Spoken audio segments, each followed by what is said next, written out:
Jusqu'à 9h, Good Morning Business. Il est 7h45, c'est Sébastien Bazin, le PDG d'Accor qui est avec nous, bonjour. Bonjour. Avec des beaux résultats, vous renouez avec les bénéfices, 85 millions d'euros. Il faut se rappeler que vous reveniez d'une perte quasiment de 2 milliards l'an dernier. Donc bravo, et puis... Franchement, il y a des jours comme ça, oui. Je ne sais pas si vous êtes chat noir ou pas, mais il y a eu le confinement pendant 2 ans. Et là, ce matin, l'invasion de l'Ukraine par la Russie. Non, mais c'est très sérieux. C'est vrai qu'en plus, vous avez 7 hôtels, vous, en Ukraine, je crois. Oui. Oui. Donc vous avez des nouvelles du terrain Je les ai eues ce matin. Mes patrons d'hôtel en Ukraine. J'ai eu mon patron de la région qui était à Sochi, qui me dit que c'est la confusion la plus totale, qu'il n'y a plus de vol. Il n'y a plus de vol intérieur pour revenir de Sochi, pour rentrer à Moscou. Ouais. Ce qu'on lui dit, c'est pas avant le 2 mars. Donc il va essayer de prendre un train, mais le train, ça prend 30 heures pour rentrer de Sochi à Moscou. Et à Kiev, ils savent pas, ils entendent les bombardements, ils savent pas très bien où c'est. Dans la ville, c'est calme. Mais moi, je vais m'occuper uniquement de ce que je sais faire, c'est-à-dire mes collaborateurs, mes clients qui sont là-bas, et puis faire tout pour qu'ils soient en sécurité, et puis que s'ils veulent partir, que je puisse les accueillir, que ce soit en Biélorussie, que ce soit en Pologne, on a des hôtels partout. Et donc on va refaire ce que nous avons fait depuis 24 mois, mais pour d'autres raisons. Mais bon, on ne s'habitue pas, mais allez, c'est la vie. Chaque année, il y a malheureusement pour moi un conflit géopolitique quelque part. Bien sûr. Ça fait un de plus et on s'en serait bien passé. Est-ce que ça peut mettre sur pause des investissements, notamment il me semble qu'il y avait des investissements prévus à Moscou. Est-ce que ça peut remettre en cause la feuille de route localement ? Alors, sur le moyen long terme, sûrement pas. Sur les 18 mois qui viennent, bien sûr que oui. Sur les 18 mois, on va se poser plein de questions sur qui sont nos partenaires. Faut-il continuer à investir à Saint-Pétersbourg, à Moscou ? La réponse est probablement oui, si on fait un pari sur 5 ans à 20 ans, puisque c'est une très belle région du monde. Et puis aussi, la population a besoin ils ont besoin que les gens leur donnent du travail, et donc il faut penser à eux. Maintenant, oui, je vais être encore plus vigilant que je ne l'étais sur la qualité de nos partenaires en Russie. Aucun doute là-dessus. Ouais. Votre groupe a montré quand même sa capacité de rebond, de souplesse, de résilience pendant ce confinement où vous avez fermé une grande partie de vos établissements partout dans le monde.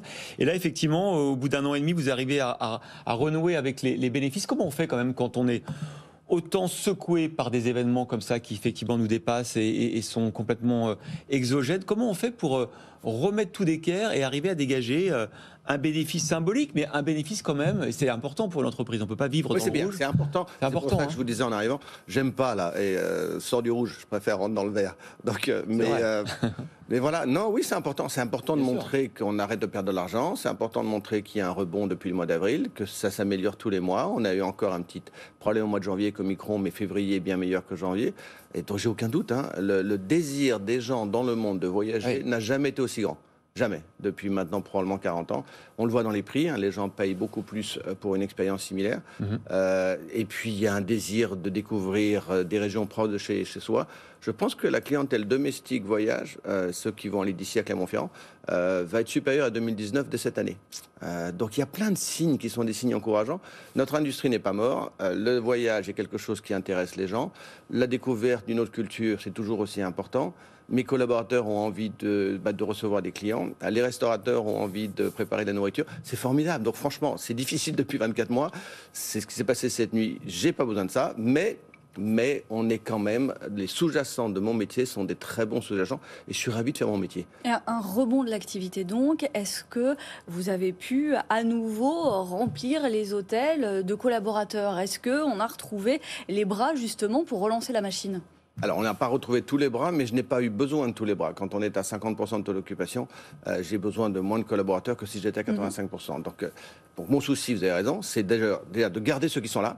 Donc, de reconnaître mieux qui ils sont dans les rémunérations, dans leurs conditions de travail, d'un certain nombre d'avantages. Ça, c'est important. Deuxième chose, quand je vais revenir à 85%, parce que je vais revenir à 85%, probablement dès le mois d'avril, mai et juin, eh bien, il faut que je fasse revenir d'autres collaborateurs qui ne sont plus là.